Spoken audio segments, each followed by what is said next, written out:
नमस्ते बच्चों। Leap forward से मैं हूं आपकी होस्ट और दोस्त स्वरूपा। और हर सप्ताह हम लेकर आते हैं खास आप सभी बच्चों के लिए मजेदार कहानियां और कुछ नए शब्दों की श्रृंखला। तो फिर एक बार मैं आप सभी के साथ जुड़ रही हूं आज के कहानी सत्र में। बच्चों, आज आपके साथ हमारा ये कहानी का 20वां सत्र है। पिछले सत्र में हमने लाइब्रेरी की किताब से the inspiring journey of doctor APJ Abdul Kalam और the lesson that change doctor Kalam's life ये कहानियां देखी। उन कहानियों में उपयोग किए गए कठिन शब्दों को और उनके अर्थों को भी समझा। आज के सत्र में हम थीम बेस्ड शब्द देखेंगे। हम लाइब्रेरी की किताब से 2 दिलचस्प कहानियां सुनेंगे और हम उस कहानी पर आधारित कुछ और प्रश्न भी देखेंगे। इस प्रारूप के प्रत्येक सत्र में हम कई नई और दिलचस्प बातें सीखेंगे। तो चलिए दोस्तों, शुरू करते हैं आज का अंग्रेजी का जादुई सफर। तो चलिए शुरुआत करते हैं लाइब्रेरी की किताबों से। आज की हमारी पहली कहानी है true friendship. Once upon a time there was a village. The village needed unity. There lived 2 best friends named Raju and Pinku. Raju was wealthy and had many properties, but he preferred living in a town because there was fresh air. He was a helpful person. On the other hand, Pinku was very poor. He wanted to study but couldn't because he didn't have money. He was a simple person. They both were good friends and did not fight with each other. Rinku, a third person, was jealous of their friendship. So Rinku created a misunderstanding between them by saying, "Your friend is only doing an act of friendship, but he uses you." They both become angry by listening to this and fought with each other. Rinku was happy as he had broken the friendship between Raju and Pinku. After a week, when Raju was riding his bicycle, he slipped due to damp roads and hurt his legs. As a result, he couldn't walk for 1 month. He made a telephone call to Pinku. Pinku received the call. While he was eating his lunch, Raju said, "Can you come to my house?" "Why should I come? We are enemies," said Pinku. "I have hurt my legs and I'm unable to walk. So I wanted your help in growing crops on my farm," said Raju. Pinku felt sorry for Raju and went to his house. When he reached there, Raju was taking his medicines. They discussed what Rinku had said and realized that he was trying to break their friendship. They both became good friends again and decided to teach a lesson to Rinku by leaving the village. When they both started leaving, Rinku stopped them from going and apologized for trying to break their friendship. Moral: Only believe in other people if you have checked it yourself. अब आइए देखें कि हिंदी में इस कहानी का मतलब क्या है। ट्रू फ्रेंडशिप यानी कि सच्ची दोस्ती। Once upon a time there was a village. The village needed unity. There lived 2 best friends named Raju and Pinku. एक समय की बात है, एक गांव था। उस गांव को संगठित होने की जरूरत थी। वहाँ राजू और पिंकू नाम के 2 जिगरी दोस्त रहते थे। Raju was wealthy and had many properties, but he preferred living in a town because there was fresh air. He was helpful person. Raju अमीर था और उसके पास बहुत संपत्ति थी, लेकिन वो शहर में रहना पसंद करता था क्योंकि वहाँ ताजी हवा थी। वो एक मददगार व्यक्ति था। On the other hand, Pinku was very poor. He wanted to study but couldn't because he didn't have money. वही पिंकू बहुत गरीब था। वो पढ़ना चाहता था, लेकिन पैसे नहीं होने के कारण पढ़ नहीं पाया। He was a simple person. वो एक बहुत सरल व्यक्ति था। They both were good friends and did not fight with each other. वे दोनों अच्छे दोस्त थे और एक दूसरे से लड़ते नहीं थे। Rinku, a third person, was jealous of their friendship. तीसरा शख्स रिंकू उनकी दोस्ती से जलता था।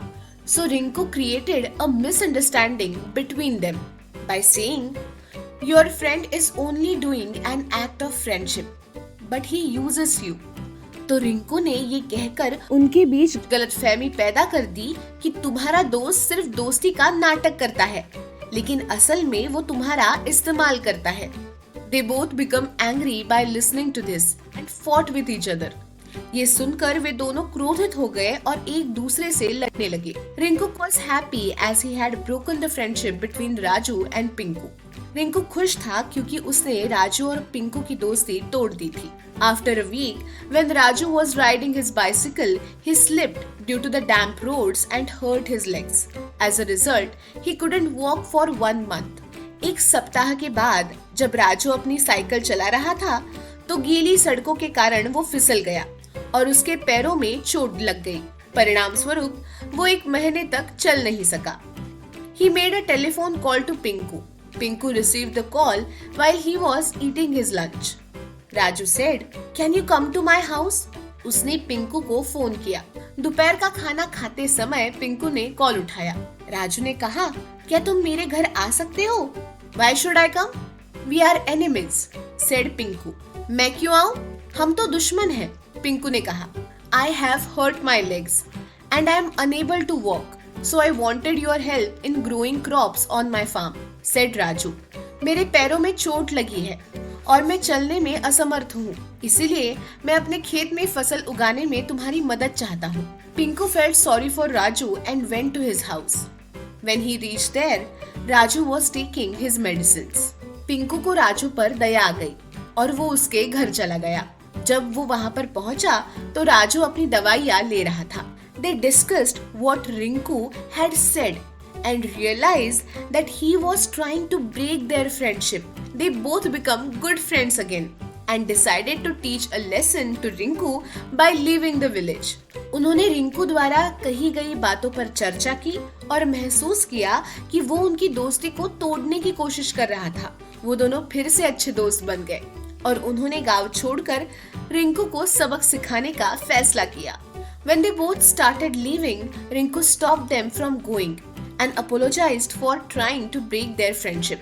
और जब वे दोनों जाने लगे, तो रिंकू ने उन्हें जाने से रोक दिया और उनकी दोस्ती तोड़ने की कोशिश के लिए माफी मांगी।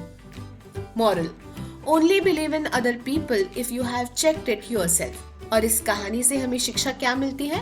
दूसरे लोगों पर तभी विश्वास करें जब आप उस बात की स्वयं जांच कर चुके हो। बच्चों, आपको ये कहानी कैसी लगी? क्या आपको मजा आया? आइए अब इस कहानी में से कुछ कठिन शब्द और उनके अर्थ देखते हैं। हमारा पहला शब्द है ब्रोकन। BROKEN, ब्रोकन यानी कि टूटा हुआ। अगला शब्द है डूइंग। DOING, डूइंग यानी कि कर रहे हैं। अगला शब्द है एनिमीज। ENEMIES, एनिमीज यानी कि शत्रु। अगला शब्द है ग्रोइंग। GROWING, ग्रोइंग यानी कि बढ़ना। अगला शब्द है प्रेफर्ड।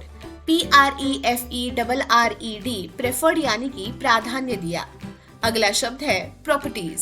PROPERTIES, प्रॉपर्टीज यानी कि संपत्ति। और हमारा आखिरी शब्द है वेल्दी। WEALTHY, वेल्दी यानी कि धनवान।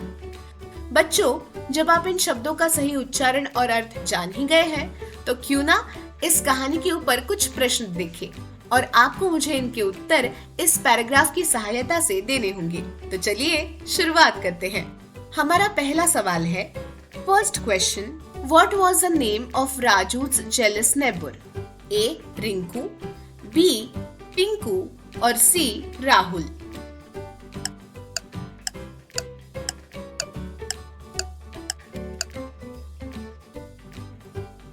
Second question, why did Raju prefer living in the town?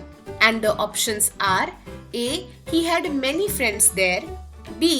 There was fresh air, or C. He wanted to escape his village.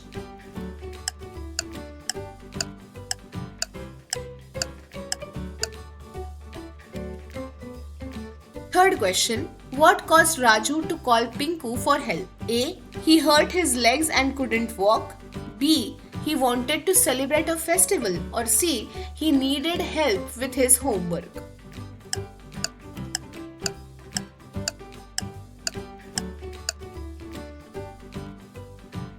Fourth question, what did Pinku initially respond to Raju's request for help? A. He was eager to help. B. He refused by saying they were enemies. Or C. He agreed immediately.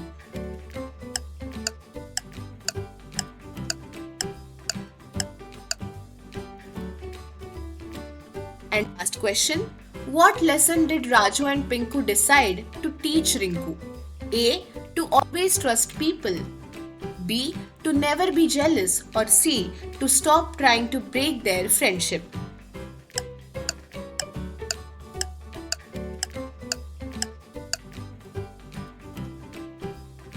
अरे वाह, आपने तो सभी प्रश्नों का सही जवाब दिया। चलिए अगले भाग पर चलते हैं। अब हम कुछ शब्द देखेंगे। ये सभी शब्द थीम बेस्ड होंगे, अर्थात किसी एक विषय से संबंधित होंगे। तो चलिए दोस्तों शुरू करते हैं। आज की हमारी थीम है हेल्थ या फिर बॉडी। आज हम हेल्थ से संबंधित कुछ शब्द देखेंगे। हमारा पहला शब्द है न्यूट्रिशन। NUTRITION। न्यूट्रिशन का मतलब है पोषण। बच्चों, हमारे शरीर को न्यूट्रिशन की बहुत आवश्यकता होती है, जिसके कारण हमारा शरीर स्वस्थ रहता है। अगला शब्द है एक्सरसाइज। EXERCISE। एक्सरसाइज का मतलब है व्यायाम। बच्चों, हमें अपने शरीर को स्वस्थ रखने के लिए रोज व्यायाम करना चाहिए, जैसे योग, नृत्य और पहलवानी आदि। अगला शब्द है मसल। MUSCLE। मसल मतलब मांसपेशी। बच्चों, हमारी मांसपेशी हमारी हड्डियों को बहुत सहायता करती है। आपको पता है हमारे शरीर में 600 मांसपेशियां हैं। अगला शब्द है और ये सभी को पता है, और वो है हार्ट। HEART। हार्ट मतलब हृदय। बच्चों, हार्ट हमारे संपूर्ण शरीर में रक्त पहुंचाता है, जिससे ऑक्सीजन और पोषक तत्वों का परिवहन होता है। अगला शब्द है ब्रेन। BRAIN। ब्रेन का मतलब है मस्तिष्क। मस्तिष्क शरीर का मुख्य अंग है, जो सोचने, याद रखने और अन्य सभी शारीरिक गतिविधियों को नियंत्रित करता है। अगला शब्द है बोन्स। BONES। अभी आप बताइए बोन्स मतलब क्या? वेरी गुड, बोन्स मतलब हड्डियां। बच्चों, क्या आपको पता है कि हमारे शरीर में कुल 206 हड्डियां होती हैं? कितनी हड्डियां होती हैं? 206। अगला शब्द है लंग्स। LUNGS। लंग्स का मतलब है फेफड़े। फेफड़े श्वसन तंत्र का एक महत्वपूर्ण हिस्सा है, जो आपको सांस लेने में मदद करते हैं। अगला शब्द है स्टमक। STOMACH। स्टमक का मतलब पेट। पेट भोजन को पचाने के लिए एसिड और एंजाइम का स्राव करता है, जिससे शरीर में ऊर्जा आती है। अगला शब्द है स्किन। SKIN। स्किन का मतलब है त्वचा। त्वचा शरीर का सबसे बड़ा अंग है, जो शरीर की सुरक्षा करता है और तापमान को नियंत्रित करता है। अगला शब्द है ब्लड। BLOOD। ब्लड का मतलब रक्त। रक्त शरीर में ऑक्सीजन, पोषक तत्वों को परिवहन करने वाला द्रव है। अगला शब्द है immune system. IMMUNESYSTEM। Immune system का मतलब है प्रतिरक्षा तंत्र। प्रतिरक्षा तंत्र शरीर को संक्रमण और बीमारियों से बचाने के लिए जिम्मेदार प्रणाली है। अगला शब्द है हाइजीन। HYGIENE। हाइजीन का मतलब है स्वच्छता। स्वच्छता वो आदतें और प्रक्रियाएं हैं जो स्वच्छ और स्वस्थ रहने के लिए अपनाई जाती हैं। अगला शब्द है प्रोटीन्स। PROTEINS। प्रोटीन शरीर की मांसपेशियों, ऊतकों और एंजाइमों के निर्माण और मरम्मत में मदद करता है। अगला शब्द है कार्बोहाइड्रेट्स। CARBOHYDRATES। कार्बोहाइड्रेट्स ऊर्जा का मुख्य स्रोत होते हैं और शरीर की दैनिक क्रियाओं के लिए ईंधन प्रदान करते हैं। अगला शब्द है फैट्स। FATS। फैट्स मतलब चर्बी। चर्बी ऊर्जा का एक संचय स्रोत है, जो शरीर को लंबे समय तक कार्य करने के लिए आवश्यक होती है। अगला शब्द है कैलोरी। CALORIE। कैलोरी मतलब वो माप है जो दर्शाती है कि भोजन से हमें कितनी ऊर्जा प्राप्त होती है। अगला शब्द है डाइजेशन। DIGESTION। डाइजेशन मतलब पाचन। पाचन वो प्रक्रिया है जिससे भोजन को छोटे अणुओं में तोड़ा जाता है, ताकि शरीर से ऊर्जा के रूप में इस्तेमाल कर सके। अगला शब्द है मेटाबॉलिज्म। METABOLISM। मेटाबॉलिज्म का मतलब उपापचय। उपापचय वो प्रक्रिया है जिसमें शरीर भोजन को ऊर्जा में परिवर्तित करता है। अगला शब्द है पोस्चर। POSTURE। पोस्चर मतलब मुद्रा। मुद्रा शरीर को सही ढंग से रखने की स्थिति है जो हड्डियों और मांसपेशियों के सही संतुलन को बनाए रखने में मदद करती है। अगला शब्द है जॉइंट्स। JOINTS। जॉइंट्स मतलब जोड़। जोड़ वो स्थान है जहां दो हड्डियां जुड़ती है जो शरीर को गति और लचीलापन प्रदान करते हैं। अगला शब्द है वैक्सीनेशन। VACCINATION मतलब टीकाकरण। वो प्रक्रिया है जिसमें शरीर को किसी रोग के प्रति प्रतिरोधक क्षमता विकसित करने के लिए टीका लगाया जाता है। तो बच्चों, इन शब्दों का सही उच्चारण और अर्थ तो हमने जान लिया। चलिए अब लाइब्रेरी की किताब से एक और कहानी देखते हैं। The crows and the pigeon. Once a huge flock of crows became a great nuisance to a farmer. The crows would swoop down on his cornfield and destroy the crop. The angry farmer decided to get rid of them. One day, he spread a net in his field. Then he scattered some grains on it. The crows saw the grains. They came down to eat the grains and were caught in the net. The farmer was glad to see the trapped crows. He said, "You robbers! Now you will meet the end you deserve." Just then, he surprised to hear a pitiful sound of cooing. So he looked carefully and found a pigeon among the crows. The farmer said to the pigeon, "How come you are in this gang? Anyhow, I am not going to spare you. You have chosen a bad company, and so you must suffer." Saying so, the farmer whistled to call his hounds. The hounds came and killed all the birds one by one. Moral: better be alone than fall in bad company. अब आइए देखिए कि हिंदी में इस कहानी का मतलब क्या है। The crows and the pigeon यानी कि कौवे और कबूतर। Once a huge flock of crows became a great nuisance to a farmer. एक बार कौवों का एक विशाल झुंड एक किसान के लिए बड़ी परेशानी बन गया। The crows would swoop down on his cornfield and destroy the crop. कौवे उसके मक्के के खेत पर झपट पड़ते और फसल को नष्ट कर देते थे। The angry farmer decided to get rid of them. क्रोधित किसान ने उनसे छुटकारा पाने का फैसला किया। One day he spread a net in his field. Then he scattered some grains on it. एक दिन उसने अपने खेत में जाल फैलाया, फिर उसने उस पर कुछ दाने बिखेर दिए। The crows saw the grains. कौवे ने अनाज देखा। They came down to eat the grains and were caught in the net. वह अनाज खाने के लिए नीचे आ गए और उस जाल में फंस गए। The farmer was glad to see the trapped crows. फंसे हुए कौवे को देखकर किसान बहुत खुश हुआ। He said, "You robbers! Now you will meet the end you deserve." उसने कहा, लुटेरो, अब तुम्हें वही अंत मिलेगा जिसके तुम हकदार हो। Just then, he was surprised to hear a pitiful sound of cooing. तभी गुटरगु या फिर कबूतर की करुण ध्वनि सुनकर उसे आश्चर्य हुआ। So he looked carefully and found a pigeon among the crows. तो उसने ध्यान से देखा और उसने कौवों के बीच एक कबूतर पाया। The farmer said to the pigeon, "How come you are in this gang? Anyhow, I am not going to spare you. You have chosen a bad company and so you must suffer." किसान ने कबूतर से कहा, तुम इस गिरोह में कैसे आ गए? किसी भी तरह मैं तुम्हें नहीं छोड़ूंगा। तुमने बुरी संगत चुनी है, तो अब तुम्हें भुगतना भी पड़ेगा। Saying so, the farmer whistled to call his hounds.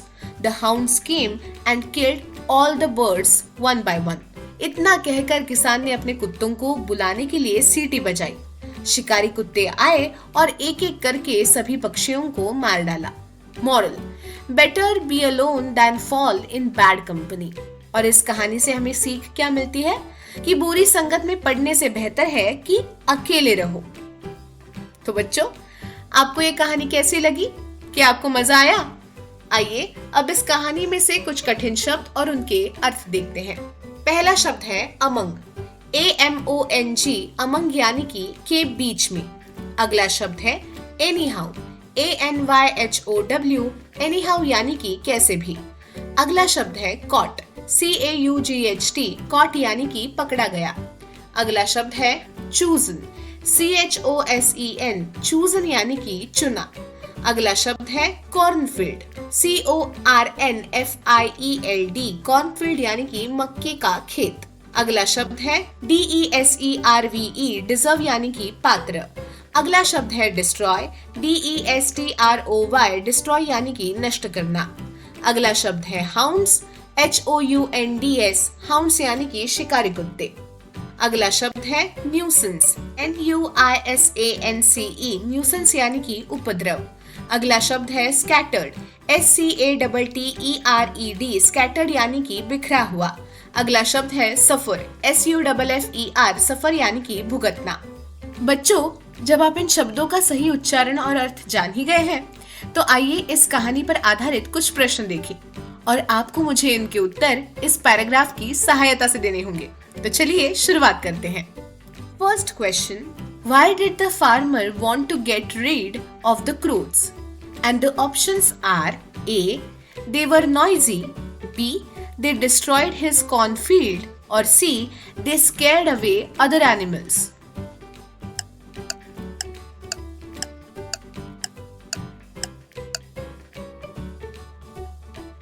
Next question, what did the farmer do to catch the crows? A, set up a scarecrow, B, spread a net and scattered grains on it, or C, built a fence around his field.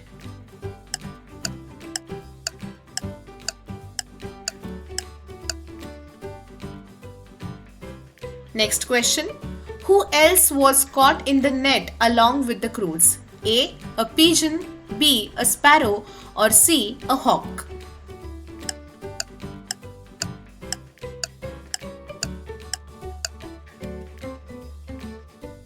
Fourth question, what was the farmer's reaction when he saw the pigeon in the net? And the options are A, he decided to set it free, B, he was happy to catch the pigeon, or C, he blamed the pigeon for being with the crows.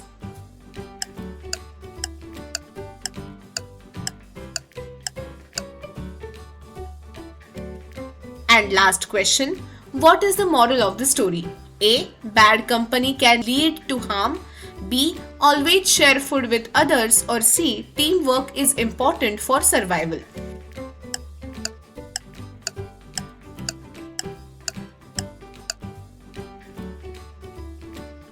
अरे वाह, आपने तो सभी प्रश्नों का सही जवाब दिया है। चलिए अगले भाग पर चलते हैं। तो दोस्तों, आपको आज का यह सेशन कैसा लगा? आपको ये जरूर पसंद आया होगा। आज के सत्र में हमने थीम बेस्ड शब्दों को देखा और लाइब्रेरी की किताब से 2 नई कहानियां भी पढ़ी और इसके ऊपर आधारित कई प्रश्नों के उत्तर भी दिए। तो आज का ये हमारा सेशन यही समाप्त होता है। मिलते हैं अगले सत्र में। तब तक अगर आपको ये सेशन पसंद आया हो तो इस वीडियो को जरूर लाइक करें और अपने दोस्तों के साथ साझा करें और साथ ही हमारे चैनल को सब्सक्राइब करना ना भूलें। और सबसे महत्वपूर्ण चीज, हंसते रहिए, खेलते रहिए और सीखते रहिए। Thank you.